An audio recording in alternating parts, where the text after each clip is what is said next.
The Caribbean Standoff, inside Trump's naval blockade and Venezuela's defiant response.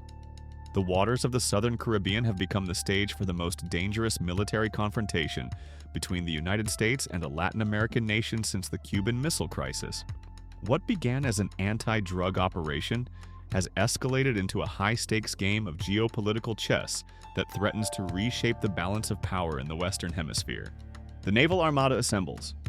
On August 18, 2025, 3 Aegis-guided missile destroyers, the USS Gravely, USS Jason Dunham, and USS Sampson, departed from Norfolk, Virginia, bound for Venezuelan waters. But this was just the beginning. Within days, the deployment grew to include the amphibious assault ships USS Iwo Jima, USS San Antonio, and USS Fort Lauderdale, carrying over 4,500 Marines and sailors. The nuclear-powered fast-attack submarine USS Newport News lurked beneath the waves while the guided missile cruiser USS Lake Erie transited the Panama Canal, adding its formidable Tomahawk missile capabilities to the growing fleet. Satellite imagery captured by European Space Agency's Sentinel-2 revealed the true scope of the operation. 8 warships positioned in a strategic arc around Venezuela's coastline, supported by P-8A Poseidon surveillance aircraft conducting 24-hour reconnaissance flights. The message to Caracas was unmistakable. The United States was prepared for war. The $50 million narco-state accusation. The Trump administration's justification for this unprecedented military buildup centered on a shocking accusation. Venezuelan President Nicolás Maduro was not just a dictator, but the kingpin of one of the world's largest drug trafficking operations. On August 7, 2025, U.S. Attorney General Pam Bondi announced the bounty on Maduro had been doubled to $50 million, declaring him one of the world's largest narco-traffickers and a threat to our national security. The charges were staggering. The Drug Enforcement Administration claimed to have seized 30 tons of cocaine linked to Maduro and his associates, with 7 tons directly tied to the Venezuelan leader himself. The U.S. Treasury Department had already frozen over $700 million in Maduro-linked assets, including luxury jets, yachts, and real estate across multiple countries. At the heart of these accusations lay the Cartel of the Suns, a criminal organization allegedly embedded within Venezuela's military hierarchy. Named after the sun emblems on Venezuelan military uniforms, this cartel was designated as a foreign terrorist organization, with Maduro accused of serving as its supreme leader. The designation was unprecedented. Never before had a sitting president been formally labeled as the head of a terrorist drug cartel by the United States government. The deadly strike that changed everything. On September 2, 2025, the confrontation took a lethal turn. At approximately 14:30 local time, U.S. naval forces launched a precision strike against a speedboat in international waters, approximately 80 nautical miles northeast of the Venezuelan coast. President Trump announced the operation on his Truth Social platform, claiming the vessel belonged to Tren de Aragua, a Venezuelan gang designated as a terrorist organization, and was loaded with cocaine destined for American shores. The strike killed all 11 occupants aboard the vessel. Defense Secretary Pete Hegseth defended the action with chilling words. "We smoked a drug boat and there are 11 narco-terrorists at the bottom of the ocean." Secretary of State Marco Rubio added that this was only the beginning, warning that additional strikes would follow. But the legal basis for the operation remained murky. International law experts questioned whether the United States had the authority to conduct such strikes in international waters without clear evidence of imminent threat. The Venezuelan government immediately denounced the action as extrajudicial murder, claiming the victims were innocent fishermen, not drug traffickers. Venezuelan defiance and military mobilization. Maduro's response was swift and defiant. At a rare press conference in Caracas, surrounded by military commanders in full-dress uniforms, the Venezuelan leader declared his country faced the biggest threat our continent has seen in the last 100 years.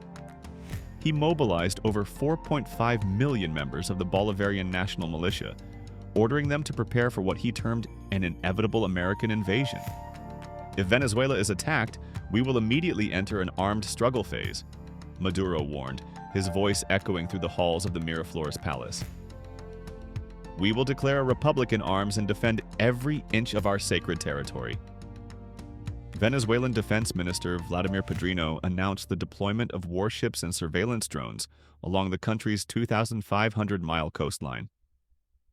State television showed images of Russian-supplied S-300 air defense systems being repositioned, while Iranian-built speedboats conducted patrol exercises in the Caribbean waters.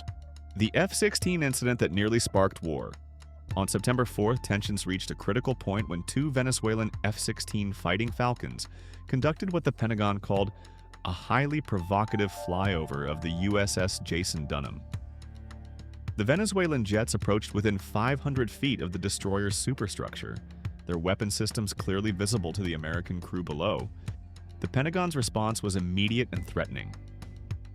The cartel controlling Venezuela is strongly urged to refrain from any additional efforts to obstruct, hinder, or interfere with counter-narcotics operations, the Defense Department warned.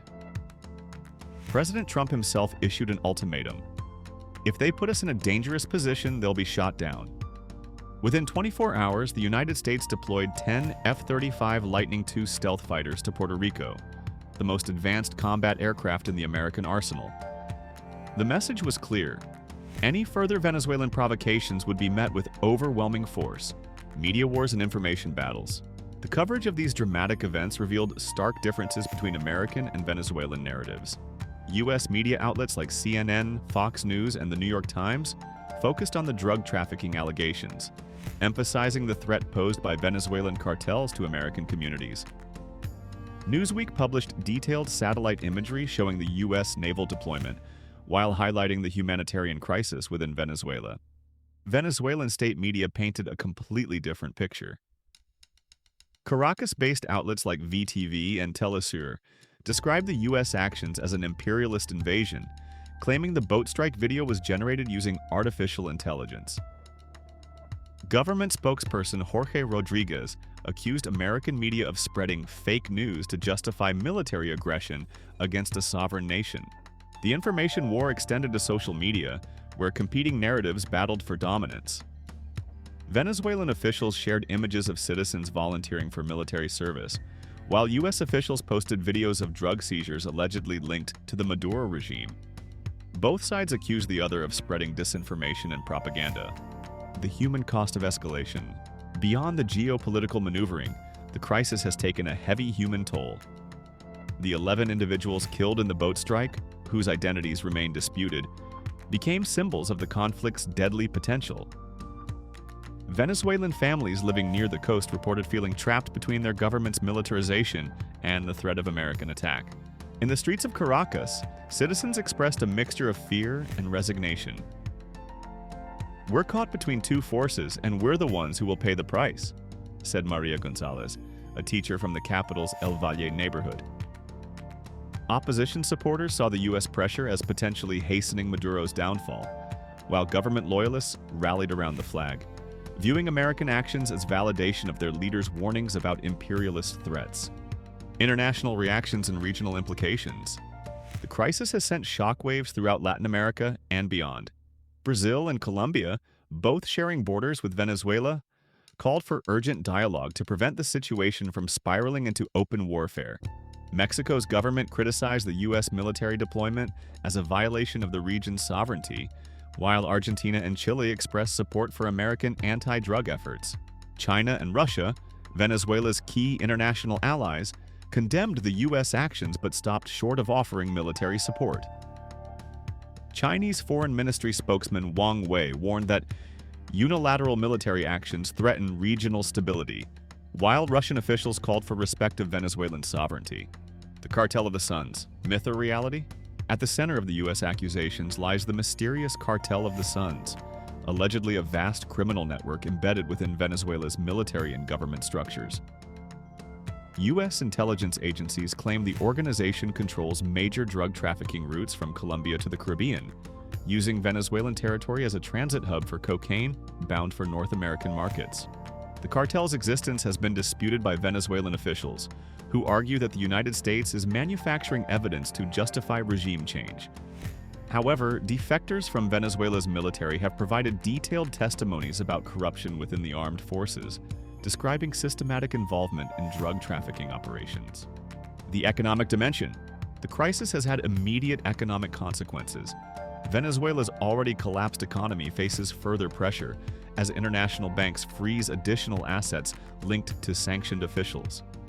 The country's oil exports, its primary source of revenue, face new restrictions as shipping companies avoid Venezuelan waters due to the military standoff.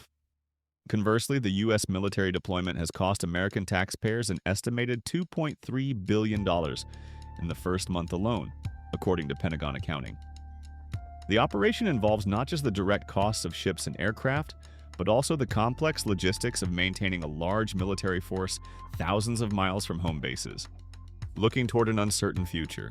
As this article is written, the situation remains dangerously fluid. Both sides have invested too much political capital to back down easily, creating the conditions for potential miscalculation.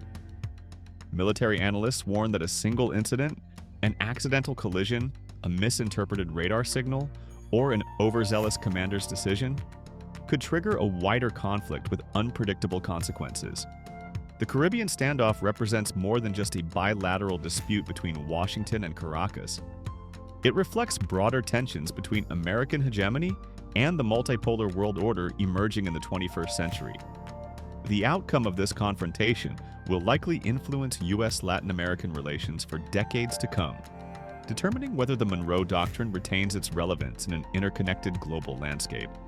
For now, the world watches and waits as two nations with a long history of mutual antagonism edge closer to a confrontation that neither can afford, but both seem unwilling to avoid.